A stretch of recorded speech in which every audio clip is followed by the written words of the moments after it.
안녕하세요. 자유교회 이진우 목사가 보내드리는 아침 묵상입니다. 오늘도 예수 그리스도의 향기를 내는 복된 하루가 되시길 바랍니다. 7월 30일 금요일 아침 묵상입니다. 오늘은 신도 몇 사람도 그와 함께 갔다라는 제목으로 사도행전 10장 23절 말씀 묵상합니다.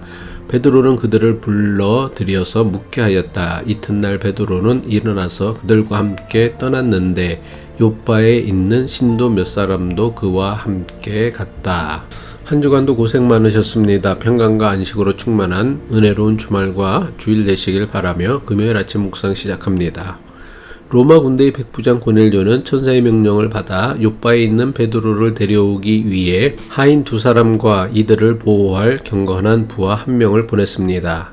고넬료의 명령을 받은 세 사람은 가이사라에서 30마일 떨어진 요빠까지 밤을 새워 걸어가서는 다음날 정오가 되어서야 베드로를 만날 수 있었습니다.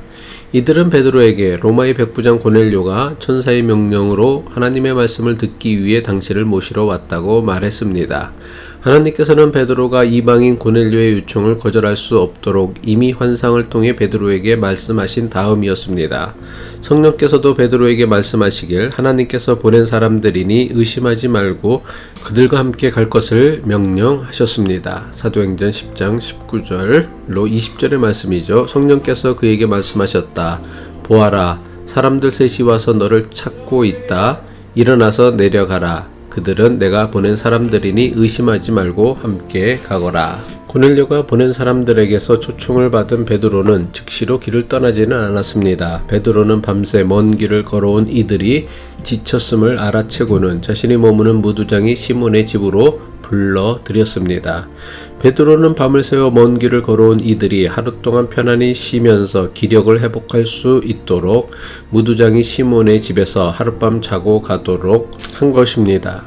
유대인들이 부정하다 멸시하는 무두장이 집에서 유대인들이 부정하게 여겨 멀리하는 이방인들이 한 집에서 함께 음식을 먹고 함께 잠을 자게 된 것입니다. 이것은 당시 유대의 종교 전통이나 관습으로는 도저히 있을 수도 없고 일어나서도 안 되는 그야말로 놀라운 사건이 아닐 수 없습니다. 도대체 어떻게 해서 이토록 놀라운 일이 일어날 수 있었습니까? 이것은 전적으로 예수 그리스도의 복음의 능력으로 말미암은 것입니다.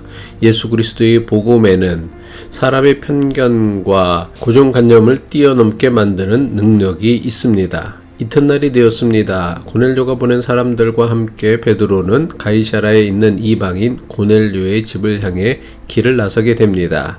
그런데 이방인 고넬료를 찾아가는 베드로는 혼자가 아니었습니다. 요빠에 있던 신도들 몇 명이 베드로와 함께 동행했다고 사도행전은 기록하였습니다.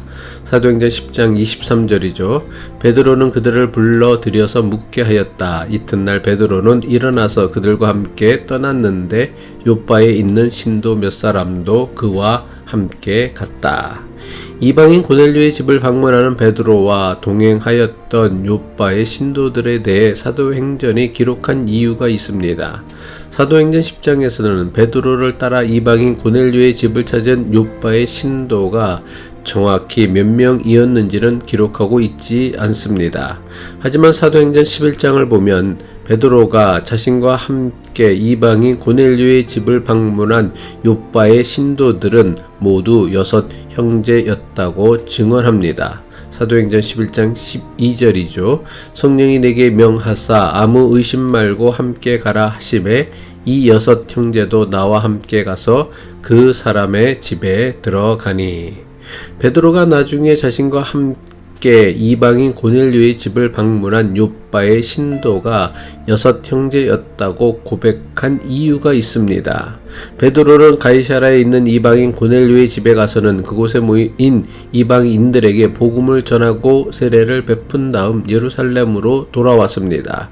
베드로가 예루살렘으로 돌아오자 그가 할례 받지 않은 이방인에게 복음을 전하고 세례를 베풀었다는 소문이 온 유대에 퍼졌습니다. 이 소문을 들은 예루살렘에 있던 신자들 중에는 베드로를 비난하는 사람들이 생겨났습니다. 그가 할례 받지 않은 이방인에게 복음을 전하고 세례를 베풀었다는 이유였습니다.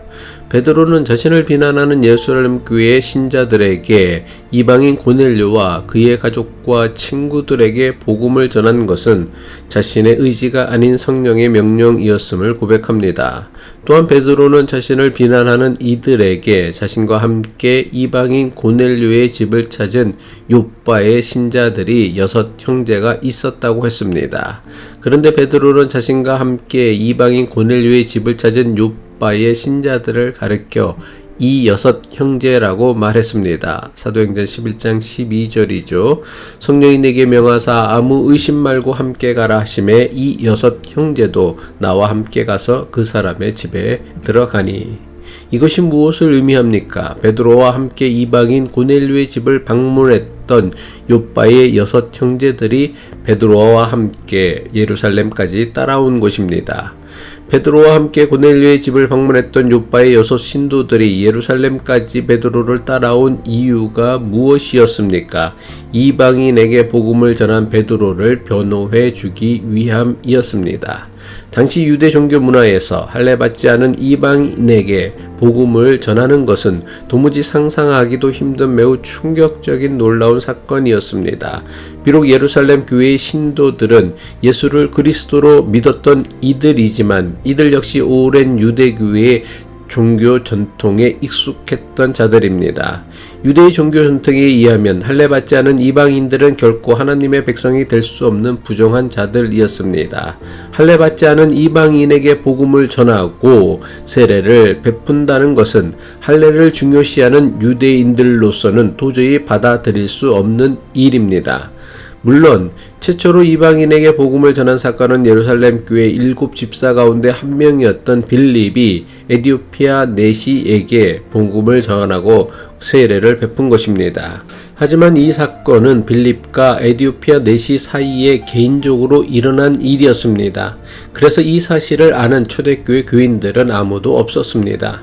반면에 베드로가 고넬료의 집을 찾아가서 복음을 전하고 세례를 베푼 것은 단순히 베드로와 고넬료 둘 사이에서만 있었던 일이 아닙니다. 베드로가 고넬료의 집을 찾았을 때 고넬료의 집에는 그의 집안 식구들뿐 아니라 그가 부른 그의 친척들과 친구들 여럿이 함께 모여 있었습니다. 그들은 모두 할례받지 않은 이방인들이었습니다. 하지만 고넬료의 집에 모였던 이방인들 모두가 베드로의 설교를 듣고는 성령을 받아 예수를 그리스도로 믿는 그리스도인이 된 것입니다. 비록 빌립이 에디오피아 내시에게 복음을 전한 것이 이방인에게 복음을 전한 최초의 사건이었지만 이 사건은 지극히 은밀하게 이루어진 개인적인 사건이었습니다. 반면에 베드로가 고넬료의 집에서 이방인 무리에게 복음을 전한 사건은 예수 그리스도의 복음이 유대인들만을 위한 것이 아니라 온 인류를 위한 복음임을 만천하에 공포하는 역사적인 사건이 되었습니다. 이것을 확증하는 것이 베드로가 욥바의 신도 6 형제와 함께 이방인 고넬료의 집을 방문하여 복음을 전했다는 사도행전의 말씀입니다. 유대 종교 문화에서 7은 하나님의 창조와 하나님의 뜻을 상징하는 숫자입니다. 욥바의 6 형제와 베드로 총 7명이 이방인 고넬료의 집을 방문해 복음을 전한 것은 이방인들을 구원하는 것이 단지 베드로의 의지가 아닌 하나님의 뜻임을 나타내는 메타포입니다. 기도하겠습니다. 예수 그리스도가 세상에 오신 것은 모든 사람에게 차별 없는 은혜와 구원을 베풀기 위함임을 베드로가 이방인 고넬료에게 복음을 전한 사건을 통해 발견하고 깨닫게 하옵소서. 사람이 만든 모든 차별을 뛰어넘는 예수 그리스도의 복음을 전하는 주님의 동역자가 되게 하옵소서. 예수 그리스도의 이름으로 기도합니다.